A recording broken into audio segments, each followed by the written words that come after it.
Hi, I am Danelia Bostito, and this is my hashtag WalkAway story.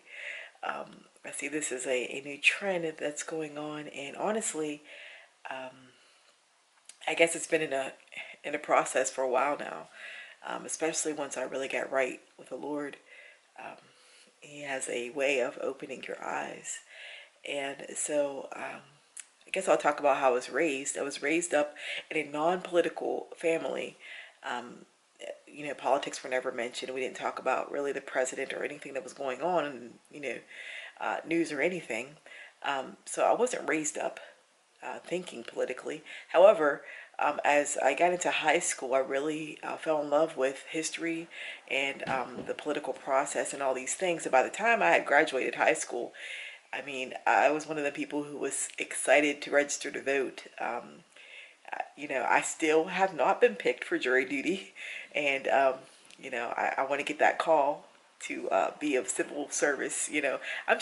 I love the whole process. I love that we get to be part of America. Family wasn't political. However, my family, had their views. You're raised up with certain views. My mom had me when she was young. There weren't many men, solid men in our lives. My stepdad was around for a while, but I was raised by women, wonderful, strong black women, and unfortunately, with that came a lot of views from the Democratic Party and the agenda that the Democrats do push, and so I grew up kind of having that mindset of of a Democrat. And so when I went to register to vote, I registered Democratic. I voted Democratic until just recently. In fact, I really wasn't. I was the kind of person though that though I was registered as Democrat, if I saw a Republican that I liked or anything like that, I'm going to vote for the best person. I've always been that kind of person. So I'm not one of the people who are all about their party. I think that America's really messed up in that. Although I did hashtag walk away, though I did walk away, but I think George Washington had a quote when he first became president. He was talking about how we need to put it's not about the party, but we need to put what's best for America. We really need to get back to that America. But anyway, um, I did register Democratic from that time, 1998, and I voted for who I thought was the best, which was usually Democratic until just recently. This, I guess, last cycle of election. Um, but like I said, my eyes were open when I surrendered to Jesus. In 2013, things started changing in my mindset. I've always had the view of, man, can't we do more? Why are we, and when I say we, I'm talking about black people. Why are we falling into this trap of we have to be a certain way? I've never been comfortable in my own skin because I didn't fit in, and I didn't agree with a lot of the black people. They have cliques.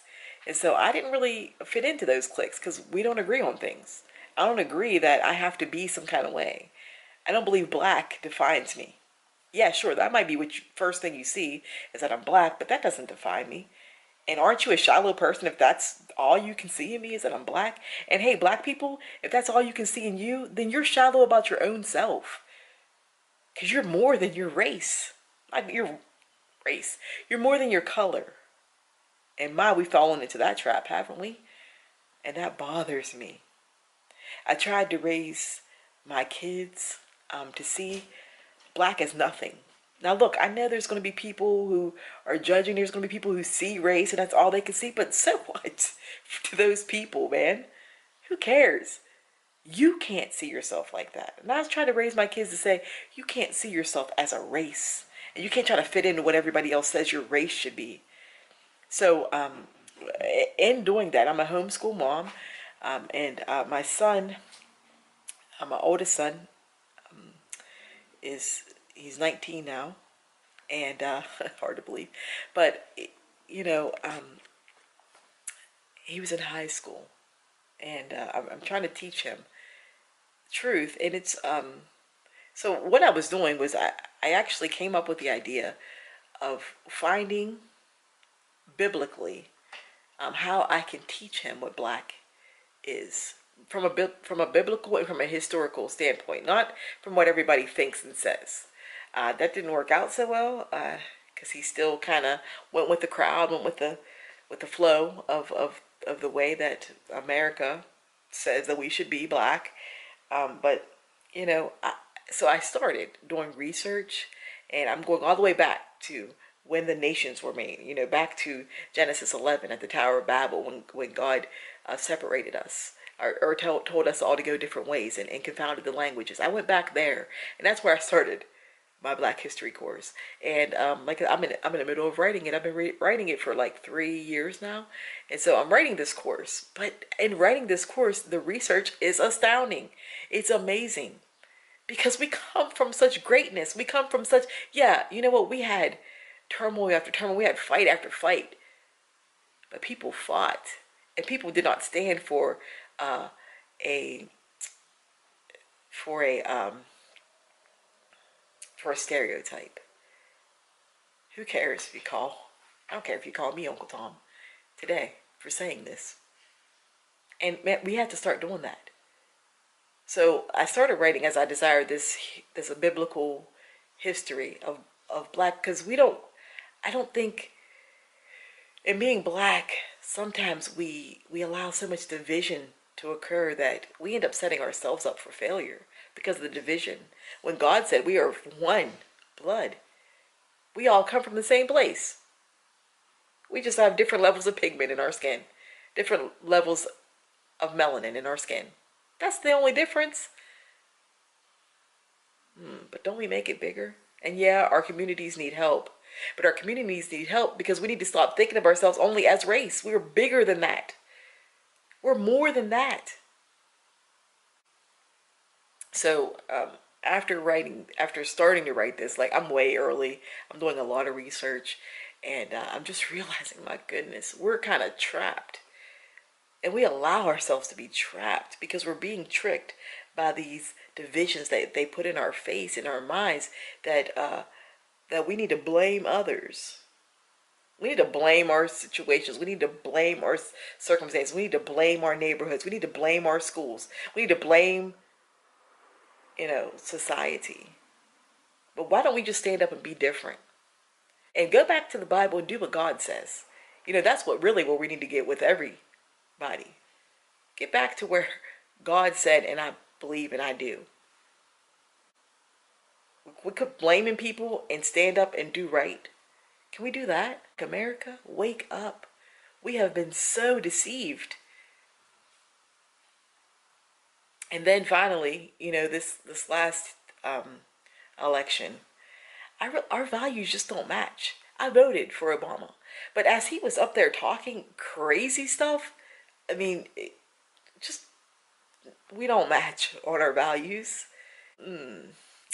There's so much that I don't agree with the Democrat agenda, which I thought I did. For the longest time, I just went with the flow. I mean, that's how I was raised. We stick with each other, right? Isn't that what we're raised to do? But isn't it time for change? Hey, Black America, isn't it time for change? Don't you want change? Are we tired of the same old, getting the same results? How long are we going to stay where we're at because we keep voting for the same policies? We keep voting the same kind of people in to do the same thing? Yeah, so what, they look different. So what, there's diversity in them. But are they doing something different for us, or are they setting us up to where we need them more? You're stuck in this housing that you can't get out of. You're stuck, even though the more you work and you're trying to get off of welfare, the more they take from you, and you have a difficult time building it up. Guys, it's a trap. It's a trap. And then our young sons are trying to go out and help us by doing all the wrong things, poisoning our communities. Guys, it's a trap. Black America, what do we have to lose? What do we have to lose? They keep us blind. They keep us tricked. They keep us mad and upset about this issue and that issue and division and blame. And let's look at ourselves. Let's build our own communities up. Let's stop calling that person who decided to make it and be educated and do something with their life. Let's quit calling them Uncle Toms. Do we not see the irony in that? Let's not live stereotypes and then call those who break out of it an Uncle Tom and be mad. What kind of sense does that make? We have been seriously trapped. I can see my little ones are coming, so let me just wrap this up. I'm sorry, I can get a little bit passionate about this, but real talk. We are more than jokesters and athletes. We have more to offer than charm and beauty, Black America. But we have to start with us. We have to go back, maybe look at history. And let's get over the slavery. Yeah, that's terrible. But let's get over it because it was the past. And let's focus on today. Let's focus on the opportunities that we have. And let's make more opportunities for the next generation. And let's tell them you're bigger and better than a stereotype. Let's tell them you have something to offer. Let's tell them you don't have to be trapped in a trap. Let's tell them you can do something. Let's tell them you can be smart. Let's tell them you can be educated. It's time to wake up. And yeah, I'm very passionate about this. And we're blind. My goodness. And so I just say, what do we have to lose? Walk away. Walk away from the Democratic Party and their lies and their deceit. And they're keeping us down. Family's a big deal. Let's be families again. Let a man and a woman and children be raised up the way God intended. That is the right way. That's the best way. That's how we will grow and succeed. We need to go back to our families. We need to go back to doing community right. We need to go back to being serious about education. Serious about our futures. Look, guys, I really hope, I say oftentimes I give Bible study videos, may you be blessed with truth today. Will you be blessed with truth today? And hashtag walk away.